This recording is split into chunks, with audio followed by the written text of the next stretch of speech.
اس نشست کے اعتبار سے میرا الوداعی تحفہ ہے آپ کے لیے،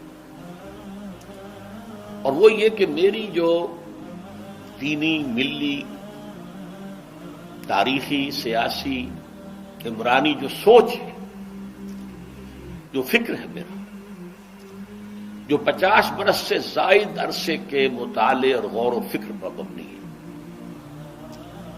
جس مطالعے میں میری آنکھیں بنیادی طور پر قرآن اور حدیث ہیں، لیکن یہ کہ دنیا کا مشاہدہ، کھول آنکھ، زمین دیکھ، فلک دیکھ، فضا دیکھ، دنیا میں کیا ہو رہا ہے، کیا کیا عوامل ہیں، ماضی کیا تھا، ہم کہاں کھڑے ہیں، اب کہاں جانا ہے، اس پر میری ایک سوچ ہے، میرا فکر ہے۔ پھر یہ کہ ہماری اخروی نجات کا دار و مدار کس چیز پر ہے۔ تاریخ کے بہاؤ کو نہ میں روک سکتا ہوں، نہ آپ روک سکتے ہیں، وہ تو ڈانگ بہتا رہے گا، اور اس کو فیصلہ کرنے والا صرف اللہ ہے۔ کسی فرد بشر کے اختیار میں نہیں ہے کہ وہ تاریخ کے بہاؤ کو موڑ دے۔ ہاں، محمد رسول اللہ نے موڑا تھا صلی اللہ علیہ وسلم، لیکن یہ ہے کہ ہم اس تاریخ کے بہاؤ میں تنکوں کی طرح بہتے چلے جائیں، یا یہ کہ ہمیں کچھ کرنا ہے۔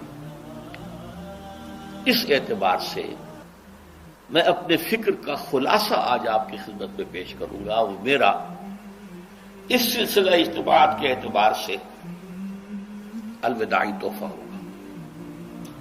اب میں آغاز کر رہا ہوں۔ پہلی بات، اس سبب میں 3 باتیں مجھے کہنی ہیں۔ سب سے پہلی بات یہ کہ زندگی کی سب سے بڑی حقیقت موت ہے۔ ہم بھلائے رکھتے ہیں، اپنے ذہن سے اسے دور رکھتے ہیں، لیکن واقعہ یہ ہے کہ زندگی کی سب سے بڑی حقیقت موت ہے۔ خدا کے منکر پیدا ہوئے ہیں، لیکن موت کا انکار کرنے والا تو کوئی پیدا نہیں ہوا۔ اس لیے میں نے آیت آپ کو سنائی، کل نفس ذائقۃ الموت، ہر سی نفس کو موت کا مزہ چکھنا ہے، ہر جاندار کو موت کا مزہ چکھنا ہے۔ ثم الینا ترجعون، پھر ہماری طرف لوٹا دیے جاؤ۔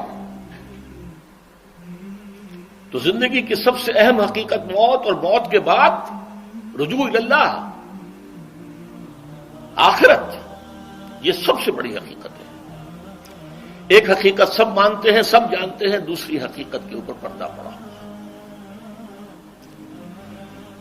میں نے اس اعتبار سے نوٹ کیا، یہ الفاظ قرآن میں 3 مرتبہ ہے، کل نفس ذائقۃ الموت، ہر جاندار کو موت کا مزہ چکھنا ہے۔ انبیاء اس سے مستثنا نہیں رہے، رسول اس سے مستثنا نہیں رہے، اولیاء اللہ مستثنا نہیں رہے۔ وقتی طور پر استثناء حضرت عیسیٰ کا ہے کہ ابھی وہ زندہ ہے، لیکن عیسیٰ یاتی علیہ الموت، حضور نے فرمایا عیسیٰ پر بھی موت آئے گی، جب دوبارہ آئیں گے، زمین پر اتریں گے، پھر اس کے بعد ان پر موت وارد ہوگی، ان کی نماز جنازہ پڑھی جائے گی، انہیں دفن کیا جائے گا حضور کے پہلو میں، شادی بھی کریں گے، اولاد بھی ہوگی۔ باقی تو یہ ہے کہ کل نفس ذائقۃ الموت، سب کو موت کا مزہ چکھنا ہے۔ عیسیٰ بھی بالآخر اس سے مستثنا نہیں رہیں گے، بلکہ قرآن میں ایک جگہ کہا گیا ہے أَفَإِن مِتَّ فَهُمُ الْخَالِدُونَ، کیا ہے نبی، اگر آپ کا انتقال ہو گیا تو یہ کیا ہمیشہ رہیں گے؟ کون ہے دنیا میں جو ہمیشہ رہے؟ انتقال تو ہونا، آپ کا بھی ہونا ہے۔ إِنَّكَ مَيِّتٌ وَإِنَّهُمْ لَمَيِّتُونَ، یہ تو مختصر ترین الفاظ تھے۔ اس سے آگے بڑھیے، سورہ انبیاء میں فرمایا کل نفس ذائقۃ الموت وَنَبْلُوكُمْ بِالشَّرِّ وَالْخَيْرِ فِتْنَةً وَإِلَيْنَا تُرْجَعُونَ، ہر جاندار کو موت کا مزہ چکھنا ہے، اور اس سے پہلے پہلے ہم تمہیں آزماتے رہیں گے، خیر کے ذریعے بھی، بھلائی دے کر، صحت دے کر، دولت دے کر، اولاد دے کر، شہرت دے کر، اور برائی کے ذریعے سے بھی، تنگ دستی دے کر، بے عزتی دے کر، اہانت دے کر، ذلت دے کر، وَإِلَيْنَا تُرْجَعُونَ، اور پھر ہماری طرف لوٹائے جاؤ گے۔ یہ وہ دوسری حقیقت جو میں نے کہا کہ جس پر پردہ پڑا ہوا ہے، بہت بڑا پردہ ہے۔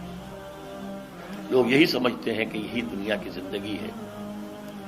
قرآن کہتا ہے إِنَّ الدَّارَ الْآخِرَةَ لَهِيَ الْحَيَوَانُ لَوْ كَانُوا يَعْلَمُونَ، یہ تو آخرت پر ہی زندگی ہے جو اصل زندگی ہے، کاش کہ انہیں معلوم ہوتا۔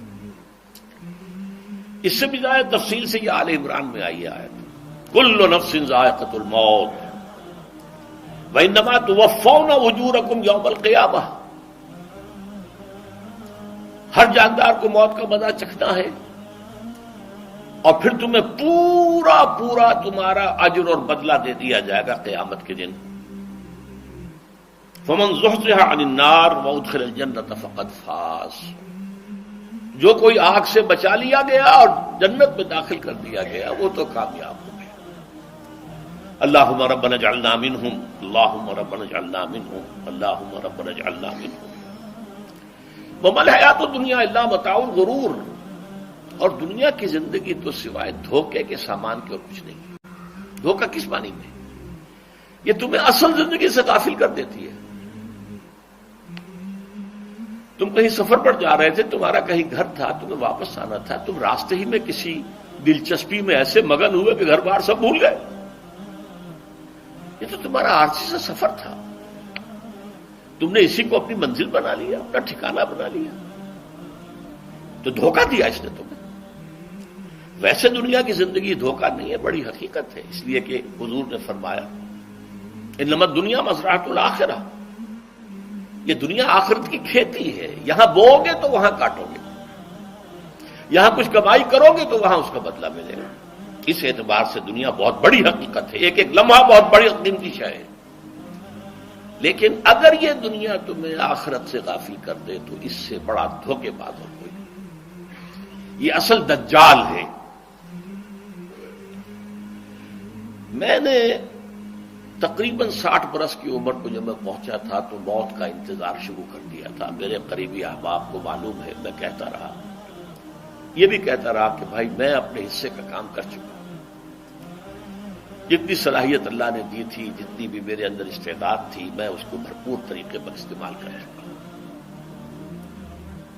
دم واپسی برسر راہ ہے عزیز و اللہ ہی اللہ ہے، یہ میرا معاملہ رہا ہے 60 برس کی عمر سے۔ اس کے بعد اللہ نے مزید 14 برس دیے ہیں، یہ نافلۃ لک کے درجے میں کہتا ہوں، اس کا اللہ کا عطیہ خصوصی ہے، نفل ہے، ہمیشہ کہتا رہا ہوں۔ مسنون زندگی تو 61 برس ہے ہمارے حساب سے۔ علامہ اقبال کے بارے میں سنا ہے کہ رویا کرتے تھے کہیں میری عمر حضور کی عمر سے زیادہ نہ ہو جائے۔ وہ 6 مہینے کم ہی رہی ہے حضور کی عمر سے۔ جو حضور کی عمر تھی وہی حضرت ابو بکر کی، وہی حضرت عمر کی، وہی حضرت علی کی۔ ہاں، حضرت عثمان 82 برس کے ہوئے ماشاءاللہ۔ پھر یہاں کے مجددین میں سے وہی عمر حضرت شیخ احمد سرہندی کی، وہی شاہ ولی اللہ دہلوی کی۔ ہاں، شیخ عبدالحق محدث دہلوی رحمۃ اللہ علیہ 82 برس کے ہوئے۔ لیکن یہ میں کہا کرتا تھا مسنون عمر تو 61 برس ہے، جسے ہم 63 کہتے ہیں، وہ اصل میں ہمارے حساب سے 61 بنتا ہے۔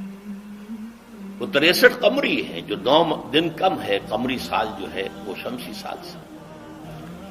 بہرحال میں اس وقت سے منتظر تھا، لیکن جو بھی وقت اللہ نے دیا ہے اللہ کا شکر ہے، وہ مفید کاموں میں لگا ہے۔ ان میں خاص طور پر میں سمجھتا ہوں کہ اللہ کا مجھ پر سب سے بڑا احسان، اور مجھے پر نہیں، بہت بڑے پیمانے پر لوگوں پر جو احسان ہوا ہے، وہ میرا 1998 کا دورہ ترجمہ قرآن جو کراچی میں ہوا تھا۔ 1998 کے مارچ میں میرا بڑا آپریشن ہوا، دونوں گھٹنے تبدیل کیے گئے، لیکن 98 کے آخر میں، حالانکہ میں چل نہیں سکتا تھا، کراچی میں مسجد جو ہے اونچی ہے، دوسری منزل پر ہے، تو خاص ریمپ بنایا گیا جس کے ذریعے میں ویل چیئر پر مجھے لے جایا جاتا تھا۔ میں نے درس کیا۔ اس درس کی گزشتہ چند سالوں سے پوری دنیا میں جو گونج ہوئی ہے اللہ کے فضل و کرم سے، اللہ کوئی حکمت خداوندی اس کے ساتھ وابستہ ہے۔ اس میں میرے کسی کام کو دخل نہیں ہے، میری کسی کوشش کو دخل نہیں ہے۔ میں نے تو جو درس میں دیتا آ رہا تھا سن 85 سے دورہ ترجمہ قرآن، البتہ یہ بات ضرور ہے کہ میں نے محسوس کیا تھا کہ سن 98 کے اس درس میں دورہ ترجمہ قرآن کے مجھے خصوصی انشراح حاصل تھا۔ میری ساری گفتگو کا حاصل کیا ہے؟ دیکھیے، نظریاتی تحریکوں کا تعلق اشخاص سے نہیں ہوتا، ٹھیک ہے، کوئی اس کا داعی ہوتا ہے، کوئی اس کا مؤسس ہو جاتا ہے، کوئی اس کا آغاز کرنے والا ہوتا ہے، لیکن نظریاتی تحریک افراد سے وابستہ نہیں ہوتی۔ افراد آتے چلے جاتے ہیں اپنا اپنا حصے کا کام کر کے، جس کو جتنا مقدر ہے، جس کی جتنی اللہ تعالیٰ کی طرف سے توفیق ہے، وہ اپنا کام کرے گا، چلا جائے گا۔ یہ چمن یوں ہی رہے گا اور ہزاروں جانور اپنی اپنی بولیاں سے بول کر اڑ جائیں گے۔ مبارک ہیں وہ لوگ جنہیں قرآن کی بولی بولنا نصیب ہو جائے۔ وَإِنْ يَحْسَبُ أَنِّي مِنْهُمْ، مجھے گمان ہے، اللہ کا فضل ہے کہ میں ان میں سے ہوں، میں نے قرآن کی بولی بولی ہے، اور قرآن مجید کو جیسا کہ وہ ہے ایز اٹ از،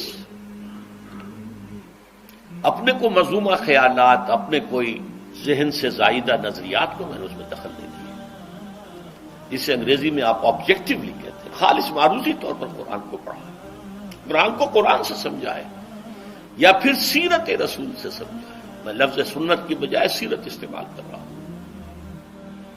قرآن مجسم حضور تھے صلی اللہ علیہ وسلم، اور حضور کی سیرت اور حیات جو ہے وہ قرآن مجید کی اصل تفسیر ہے۔ یہ حقیقت بھی بہت کم لوگوں کے علم ہے۔ وہ احادیث کا نام تو لیتے ہیں، احادیث بھی ہے، سیرت بھی تو احادیث ہی سے ہمیں ملتی ہے، لیکن میں خاص طور پر سنت یا حدیث کی بجائے سیرت کا استعمال۔ قرآن کی دو سورسز ہیں، قرآن خود اور سیرت رسول صلی اللہ علیہ وسلم۔ بہرحال انشاءاللہ العزیز یہ کام بڑھے گا، چلے گا، یہ میں ابھی بعد میں عرض کروں گا۔